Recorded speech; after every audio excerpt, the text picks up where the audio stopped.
Hello friends, स्वागत है आप सभी का खुशबू एकेडमी में। आज आपको मैं इसमें बताऊंगी फ्रेंड्स बीज कितने प्रकार के होते हैं। ठीक है, जैसा कि आप लोग जानते हैं, मैंने आपको नेक्स्ट क्लास में जितने भी फूल पत्ती इससे रिलेटेड क्वेश्चन आंसर बनते हैं सभी मैंने आपको करा दिए हैं। ठीक है, आज हम बात करेंगे बीज कितने प्रकार के होते हैं। तो बीज है जो फ्रेंड्स, बीज दो प्रकार के होते हैं। कौन कौन से? एक बीज पत्री और द्विबीजपत्री। तो ठीक है, चलिए हम आपको बताते हैं एक बीज पत्री वाले पौधे कौन से होते हैं, द्विबीजपत्री वाले पौधे कौन से होते हैं। तो देखिए, जो एक बीज पत्री वाले पौधे होते हैं ना, उनको जैसे आपका प्याज हो गया, गेहूं हो गया, मक्का हो गया, चावल, ये सभी क्या कहलाते हैं? एक बीज पत्री कहलाते हैं। और नेक्स्ट हम बात करेंगे द्विबीजपत्री क्या है। तो मूली, सरसों, इमली, संतरा, टमाटर, ये सभी क्या है आपके? ये सभी आपकी द्विबीजपत्री हैं। ठीक है, और जैसे कि फ्रेंड्स मैं आपको बता दूँ, जितना भी मैंने आपको बताया है, किसके किसके बारे में मैंने आपको बता दिया है। मैंने आपको बताया था फ्रेंड्स पौधों के वर्गीकरण के बारे में, पुष्प के आधार पर, आकार के आधार पर, आयु के आधार पर। ठीक है, मैं आपको थोड़ा सा रिवीजन करा देती हूँ। जैसे पुष्प के आधार पर मैंने आपको जो बताया था, पुष्पी पौधे और अपुष्पी पौधों के बारे में बताया था। और फिर उसके बाद मैंने आपको आकार के बारे में बताया था, आकार के आधार पर पौधों का कैसे वर्गीकरण किया गया है। तो जैसे सबसे पहले मैंने आपको साग बताए थे, झाड़ी बताई थी, वृक्ष बताए थे। ठीक है, साग के पौधे में जैसे मैंने आपको मक्का, मटर, पालक के बताए थे, जो छोटे छोटे होते हैं, जिनका नाप कम से कम 1 मीटर होना चाहिए। और झाड़ी मैंने आपको बताया जो 1 से लेकर 3 मीटर उनकी औसत ऊंचाई होती है, जिसमें गुलाब, करौंदा, गुड़हल होता है। उसके बाद फ्रेंड्स मैंने आपको बताया था वृक्ष के बारे में, पेड़ किसे कहते हैं। पेड़ फ्रेंड्स जो 3 मीटर से अधिक होते हैं, जैसे नीम का पेड़, आम का पेड़, चीड़ का पेड़, बरगद का पेड़। ठीक है, तो ये सभी मैंने आपको बताए थे। और इसके बाद फ्रेंड्स मैंने आयु के आधार पर भी आपको बताए थे पौधे के वर्गीकरण। तो आयु के आधार पर फ्रेंड्स जैसे 1 वर्षीय पौधा, 2 वर्षीय पौधा और बहुवर्षीय पौधों के बारे में मैंने आपको बताया था। ठीक है, 1 वर्षीय पौधा जैसे फ्रेंड्स आपको मैं बता दूं, फसल हो गया जैसे चना, मटर, गेहूं, धान, मक्का, ये सभी 1 वर्षीय पौधों के बारे में मैंने आपको बताया था। और मैंने आपको 2 वर्षीय पौधे बताए थे, जिसमें फ्रेंड्स मैंने आपको केला बता दिया था। जो क्या होता है इस पे जो है, ये पौधे जो केला का पौधा है, मैं आपको रिवीजन, क्योंकि केला का पौधा जो है वो इम्पॉर्टेंट है, पूछा गया है। ये पौधे 2 वर्ष के भीतर ही अपना जीवन चक्र पूरा करते हैं। और पहले वर्ष में पौधों में जो है जड़, तना तथा पत्तियां पूर्ण विकसित होकर द्वितीय वर्ष में क्या होता है, पुष्पासन, फलन और बीजों का निर्माण करके नष्ट कर देती हैं। इस प्रकार के जो पौधे होते हैं बहुत ही कम होते हैं। ठीक है, जैसे केला हो गया। और नेक्स्ट हम बात करेंगे बहुवर्षीय पौधे जो होते हैं, जैसे कि आपके दूब, घास, गुलाब, आम, कटहल, ये सभी क्या है, बहुवर्षीय पौधे कहलाएंगे। ठीक है, अब चलिए हम आपको बताए थे जड़ के बारे में, मूसला जड़, अपस्थानिक जड़, इन मूसला जड़ और जकड़ा जड़ के बारे में मैंने आपको बताया था। इसके बाद मैंने आपको स्टेम के बारे में बताया था, पत्ती के बारे में बताया था, लीव्स के बारे में, पुष्प के बारे में, इन सभी के बारे में आपको बता दी हूँ। ठीक है, तो आप लोग वहाँ के क्लास नेक्स्ट क्लास देख लीजिएगा। आप लोगों को कैसी लगी क्लास अभी कमेंट करके बताइएगा। तो आज की जो हमारी क्लास है वो बीज पत्री के, बीज जो है 2 प्रकार के होते हैं। बीज क्या होते हैं? 2 प्रकार के होते हैं।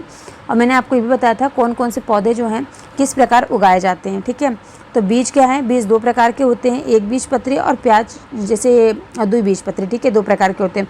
तो एक बीज पत्री कौन से होते हैं? जिसमें प्याज, गेहूं, मक्का, चावल, नारियल, ये सभी आते हैं। तो ये सभी क्या एक बीज पत्री कहलाएंगे। और द्विबीजपत्री क्या कहलाएंगे? जैसे मूली, सरसों, इमली, संतरा, ये सभी आपको क्या कहलाएंगे? द्विबीजपत्री कहलाएंगे। ठीक है, अब चलिए हम बात करते हैं नेक्स्ट आगे।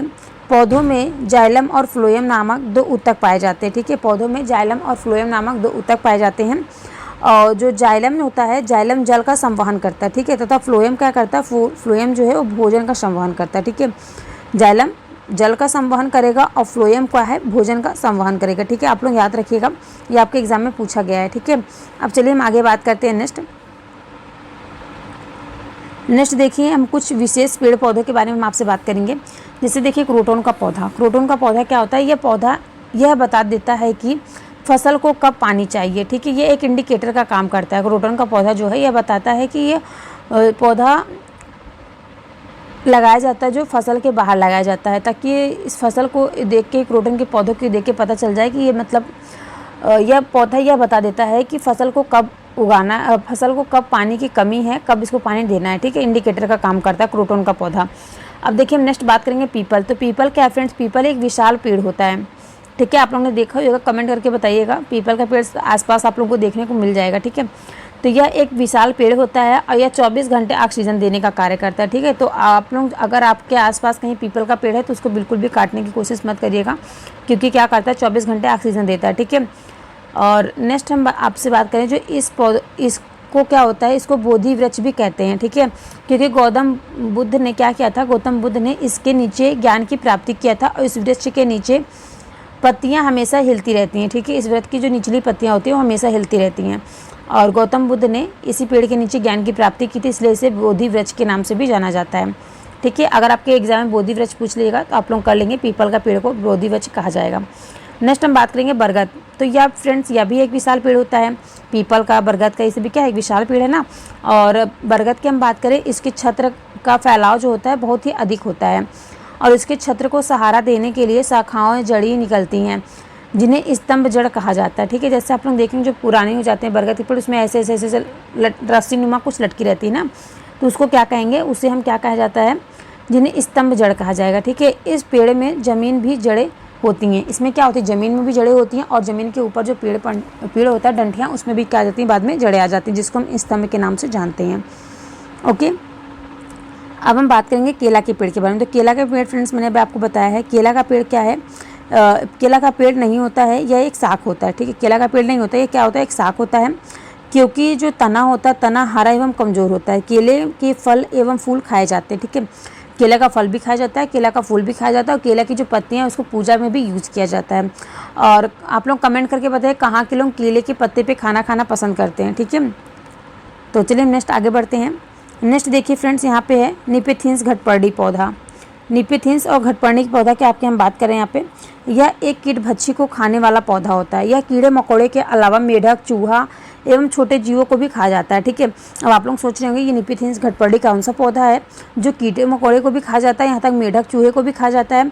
तो फ्रेंड्स मैं आपको बता दूँ, यह एक ऐसा कीटभक्षी पौधा है जो देखने में इसका जो आकार होता है वो लंबे घड़े के जैसा होता है, जिसके ऊपर क्या होती है, एक पत्तीनुमा संरचना होती है जो खुलता है। अगर उस पर कोई भी कीड़ा मकोड़ा बैठता है तो उसको तुरंत बंद करके वो अंदर ही उसको क्या करता है, उसको निगलेक्ट कर जाता है। ओके, अब हम देखिए ये आपके, ये देखिए वेरी वेरी मोस्ट इंपॉर्टेंट है। ठीक है, ये इंपॉर्टेंट है आपके एग्जाम के लिए।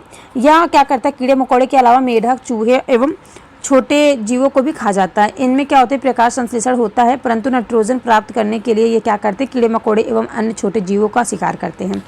तो देखिए क्या कह रहा है कि भी प्रकाश संश्लेषण की क्रिया करते हैं, अपना स्वपोषी ये भी है, लेकिन क्या करते हैं, इनके अंदर नाइट्रोजन प्राप्त करने के लिए इनके अंदर नाइट्रोजन की कमी होती है और नाइट्रोजन की प्राप्ति के लिए उन्हें क्या करते हैं, कीड़े मकोड़े फिर अन्य छोटे जीवों को खाते हैं। ठीक है, इनका शिकार बनाते हैं। इनका आकार देखिए कैसा होता है, ये लंबे घड़े जैसा होते हैं जिसके ऊपर क्या होती है, पत्तीनुमा ढक्कन लगा होता है। ठीक है, मैंने आपको पहले बता दिया था। जैसे देखिए इसमें क्या होती है, इसमें खास खुशबू निकलती है। ठीक है, इसमें क्या होती है, खास खुशबू निकलती है, जिससे क्या होते हैं, कीड़े मकोड़े इसके और आकर्षित होते हैं और इससे घड़े में फंस जाते हैं। ठीक है, जब उसमें से कोई खुशबू निकलेगी तो कोई भी कीड़े मकोड़े क्या सोचते हैं कि मतलब कुछ अच्छा चीज़ है, वो लोग खाने के लिए वहाँ पे जाते हैं। तो फिर जैसे उसके जो घड़ा नुमा संरचना होती है, जैसे उसके पास आते हैं, वो क्या करता है, पत्ती नुमा जो होती है उसको बंद कर लेता है, फिर क्या होते हैं, लोग अंदर फंस जाते हैं और इसका शिकार बन जाते हैं। ठीक है, यह पेड़ आपको कहाँ देखने को मिलेगा, निपेथियंस घटपर्णी जो है, यह मेघालय, भारत में मेघालय में मिलता है और ऑस्ट्रेलिया एवं इंडोनेशिया में पाया जाता है। ठीक है, भारत में केवल मेघालय में पाया जाएगा और ऑस्ट्रेलिया एवं इंडोनेशिया में पाया जाता है निपेथियंस घटपर्णी पौधा। ओके, अब चलिए हम आगे बात करते हैं। नेक्स्ट ये देखिए फ्रेंड्स, इंपॉर्टेंट था जितने भी लाइनिंग मैंने इसमें आपको बताया है। अब देखिए यहाँ पे मैं आपसे बात करूँगी रेगिस्तानी ओक के बारे में, डेजर्ट ओक के बारे में। यह ऑस्ट्रेलिया के रेगिस्तान में पाया जाता है। यह पेड़ की ऊंचाई क्या लगभग 4 मीटर होती है। ठीक है, और इसकी जड़ें जो होती हैं बहुत ही गहरी होती हैं। इसकी जड़ें कैसी होती हैं, बहुत ही गहरी होती हैं, परंतु पत्तियां क्या होती हैं, बहुत कम होती हैं। और इसकी जड़ें जो होती हैं वृक्ष की ऊंचाई के लगभग 30 गुनी गहराई तक चली जाती हैं। ठीक है, इसकी जो ये फ्रेंड्स देखिए जो रेगिस्तानी ओक वाला क्वेश्चन है ना, ये आपका 2022 में पूछा गया था। ठीक है, यह जो है ऑस्ट्रेलिया के रेगिस्तान में पाया जाता है और इस पेड़ की जो ऊंचाई है फ्रेंड्स लगभग 4 मीटर होती है। और इसकी जड़ें कैसी होती है, बहुत गहरी होती है, परंतु पत्तियाँ क्या होती हैं, बहुत कम होती हैं।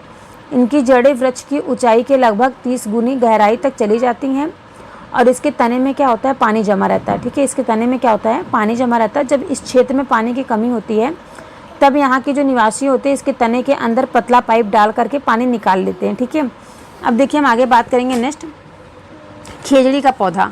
खेजड़ी का पौधा क्या होता है, ये भी आपके एग्जाम में पूछा गया है। यह भारत के रेगिस्तान में पाया जाता है। ठीक है, कहाँ पाया जाता है, खेजड़ी का पौधा जो है ये भारत के रेगिस्तान में पाया जाता है और इसकी जो लकड़ी होती है, लकड़ी में कीड़ा नहीं लगता है। ठीक है, ये जो खेजड़ी का पौधा होता है इसमें क्या होता है, इसमें लकड़ी में कीड़ा नहीं लगता और इसकी जो फलियां की सब्जी भी बनती है और इसकी जो छाल है, इसके छाल की दवा के रूप में प्रयोग की जाती है और उसे ज़्यादा पानी की ज़रूरत नहीं होती है। ठीक है, जो खेजड़ी का पौधा होता है उसमें ज़्यादा पानी की ज़रूरत नहीं होती है। जैसा कि आप लोग जानते हैं रेगिस्तान में पानी बहुत कम पाया जाता है। ठीक है, तो चलिए हम आगे बढ़ते हैं, आगे क्वेश्चन देखते हैं। अब देखिए फ्रेंड्स, हम आप नेक्स्ट पेड़ है आपका नीम का पेड़। नीम के पेड़ फ्रेंड्स क्या होता है, नीम के पेड़ क्या क्या इनकी उपयोगिता है, क्या क्या इनके अंदर वो है। तो देखिए फ्रेंड्स, मैं आपको नीम के बारे में बता देती हूँ। अब जैसे कि आपने रेगिस्तानी ओक के बारे में पढ़ा, तो ऐसे मैं आपको खेजड़ी के पेड़ के बारे में मैंने आपको बताया। अब मैं आपके नीम के पेड़ के बारे में बताती हूँ। तो ये फ्रेंड्स क्या है, ये एक पतझड़ वृक्ष होता है, ठीक है। नीम का पेड़ कैसा होता है, ये एक पतझड़ वृक्ष होता है और इसमें मूसला जड़ पाई जाती है, ठीक है। इसमें जड़ें कौन सी पाई जाती है, नीम के पेड़ में मूसला जड़ पाई जाती हैं। और इसकी फल कैसे होती है, फलों को निम्बोली कहते हैं, ठीक है। आप लोगों ने देखा है, जिसने देखा है कमेंट करके बताइएगा। और इसको जो है आयुर्वेद के अनुसार यह एक उपयोगी वृक्ष है और इसका उपयोग जो है रोग प्रतिरोधक क्षमता बढ़ाती है और कई बीमारियां से यह उपयोगी भी है। और यह जैविक कीटनाशक का उत्पादक माना जाता है, ठीक है। तो फ्रेंड्स, इतना इसके बारे में मैंने आपको बता दिया। अगर आपके एग्जाम में आएगा तो आई होप आप सभी लोग अच्छे से कर लेंगे। और फ्रेंड्स, आप सभी से रिक्वेस्ट है कि जिसने भी वीडियो को अभी तक लाइक शेयर सब्सक्राइब ना किया हो तो आप लोग प्लीज़ वीडियो को लाइक कर दीजिएगा, अपने दोस्तों में शेयर कर दीजिए ताकि सभी का थोड़ा सा रिवीजन हो जाए अच्छे से। और फ्रेंड्स, अभी तक अगर जिसने भी वीडियो को सब्सक्राइब ना किया हो आप सभी लोग सब्सक्राइब कर लेना, क्योंकि जितना भी आपका कंटेंट है या फिर आपका पेडागोजी मैं सब आपको कराऊंगी। CDP और सॉरी फ्रेंड्स, इसका EVS का, ओके। और CDP का भी मुझे टाइम मिलेगा तो मैं CDP का भी करा दूंगी, ठीक है, क्योंकि मेरे पास सारा नोट अवेलेबल है और मैं भी तैयारी कर ही रही हूँ, मेरा भी होने वाला है एग्ज़ाम। तो आप सभी लोग अच्छे से कीजिएगा, मैं भी आप लोगों को पढ़ा रही हूँ ताकि मेरा भी रिवीजन हो जाए और आप सबको अच्छे से नोट्स भी प्रोवाइड हो जाए, ओके। तो चलिए मिलते हैं हम नेक्स्ट क्लास में आपसे। आई होप क्लास आपको अच्छी लगी होगी। तो आप सभी लोग कमेंट करके ज़रूर बताइएगा आपको क्लास आज की कैसी लगी, ठीक है। नेक्स्ट क्लास में जो फ्रेंड्स है आपको मैं बताऊँगी क्षेत्रों के आधार पर पौधों के प्रकार, ओके।